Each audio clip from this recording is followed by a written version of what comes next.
Hi children, once again I welcome you all to history class. And in the last video we discussed the unification of Italy under the title The Rise of Nationalism in Europe. And now let us know how Great Britain became a nation state. In this video we are going to learn about this, okay?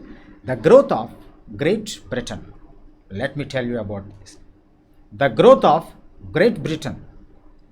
See, my dear children, there was no British nation prior to the 18th century.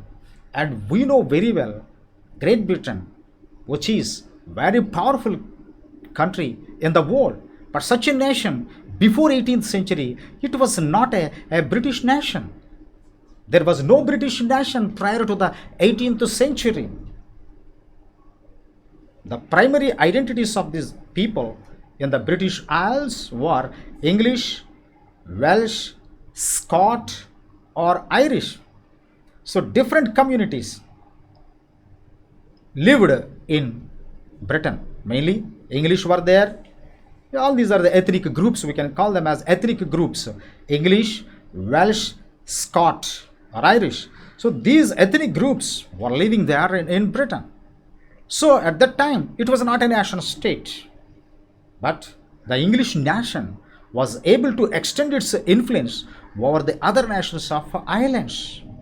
And we know very well, in the year 1688, a major event took place in Great Britain.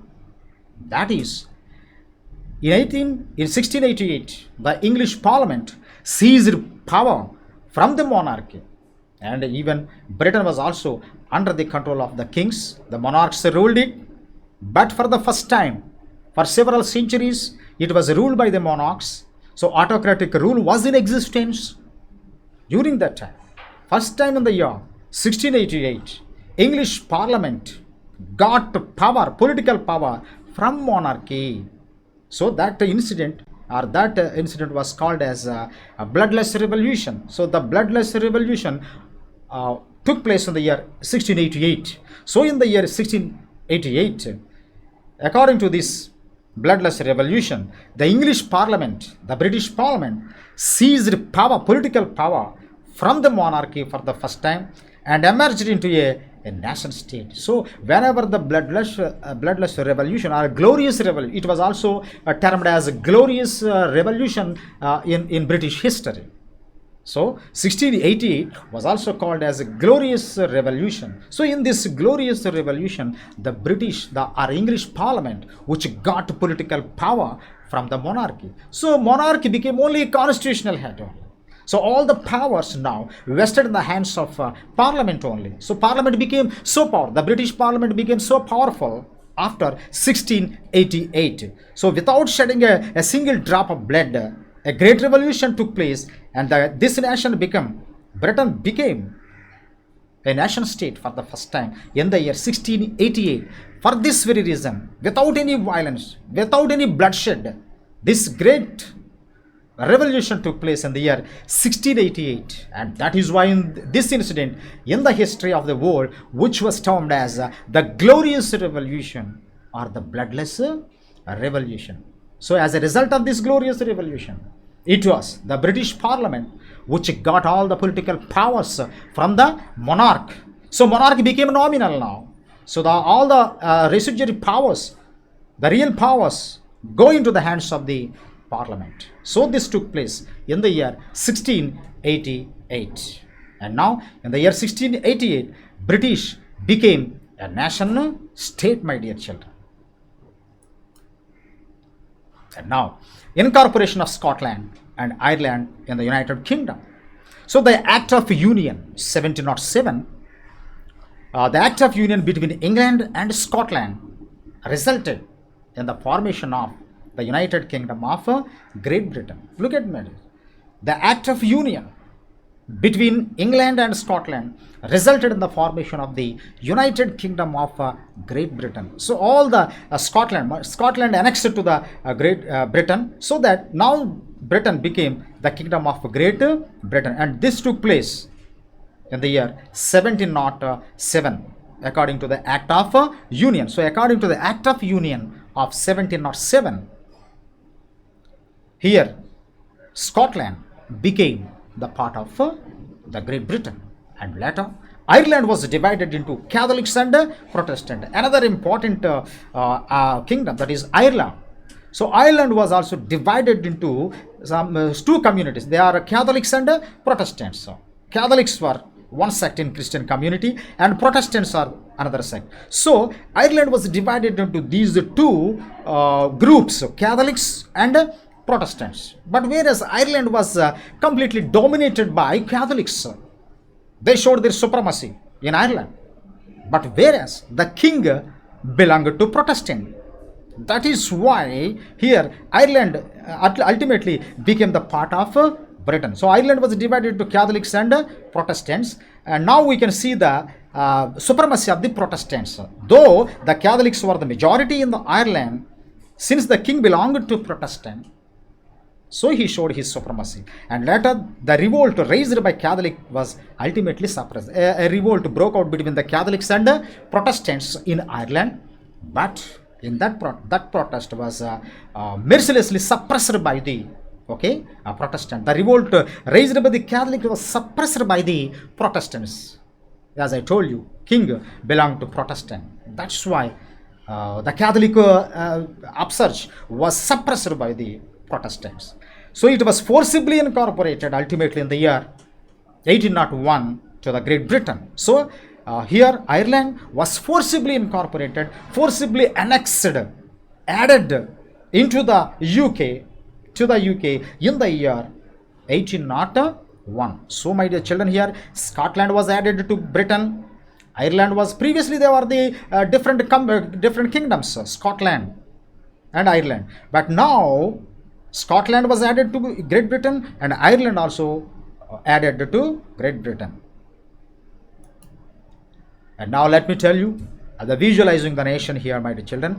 Here artists in the 18th and 19th century portrayed the nations as female figures. Most of the revolutions, yes, the artists who portrayed the nations as a female figure, personification of female figures, that we see. In the French Revolution in the class 9, you might have seen this. So artists in the 18th and 19th century portrayed the nations. The artists portrayed the nations as female figures. And here you can see the Marianne, a female figure who belonged, and this female figure belonged to France. And look at the another female figure, Germania. And this female figure became an allegory of the nation, in Germany. This is Germania, and this Mariana belonged to France, and Germania belonged to Germany. Okay, my dear children. So now, nationalism and imperial. Last of all, we are at the close of the chapter. Now let me conclude this with the concepts nationalism and imperialism.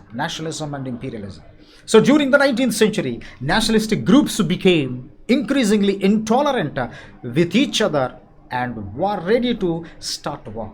So all these nationalists or revolutionaries, yes, became intolerant with each other, and they were ready to start a war. And this took place in the 19th century. And later, let me tell you about the Balkans, a Balkan area. And this area or this region lying between Black Sea and the Adriatic Sea. That means the area that was lying between Black Sea and Adriatic Sea was called Balkan area or the Balkan region. And so many countries were lying in this Balkan. I will show you the map later. So in the Balkan area, there were so many countries. Now, please remember what they are. So many countries. It comprised of so many countries such as, the Balkan countries are Romania, Bulgaria, Albania, Greece, Macedonia, Croatia, Bosnia, Herzegovina, Slovenia, Serbia, and Montenegro. See, my dear children, all these countries were lying in the Balkan area. So these countries were called Balkan countries. So the people who are living in the Balkan area were called as Slavs. They were called as Slavs. They were called as Slavs. So Romania, Bulgaria, Albania, Greece, Macedonia, Croatia, Bosnia, Herzegovina, all these are the part of Balkan states. And now Russia, Germany, England, Austria were very keen on countering the hold of other powers over the Balkan states. And here, over all these Balkan states, these are the countries which were eyeing upon these countries just to occupy them. They are Russia, Germany, England and Austria. So they wanted to capture these nations. So that's why Russia, Germany, England and Austria were keen on countering the hold of the other powers over the Balkans, and ultimately this led to series of wars. Whenever all these foreign powers came to Balkan area and tried to occupy the countries which were present in Balkan region, ultimately that led to so many wars, that led to series of wars. And finally, we know very well the First World War, and this was also one of the reasons for the outbreak of the First World War. So this led to series of wars, and finally this led the Balkan problem ultimately led to the First World War. So likewise after that, so many countries, and these countries today we know very well became nation states. So many all these Balkan states today became nation states, my dear children. So likewise here nationalism and imperialism played a very important in rousing the nationalist feelings, particularly among the people. So therefore all these concepts come under the title the rise of nationalism. One thing you have to remember, my dear children, it was the spirit of nationalism that united all the people in Europe, and so many divided kingdoms ultimately became nation states. So monarchies were fallen. So monarchies were abolished, and in their place, nation states emerged in Europe.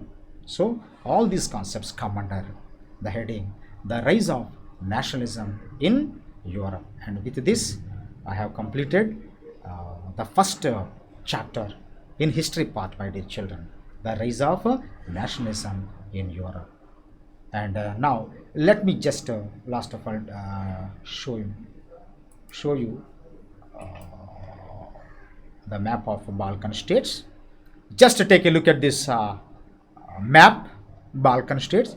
Here is Slovenia, Croatia, Bosnia Herzegovina, Serbia, Romania, Bulgaria, Macedonia, Kosovo, Montenegro, Albania. So these countries were Balkan countries, Balkan states are countries, my dear children. And now, in the 20th century, all these nations became the nation states. Okay. Okay, my dear children, for watching this video, please go through the textbook and read it diligently. And if you have any doubts, just ring up to me. I will answer your doubts. Okay. Thank you for watching.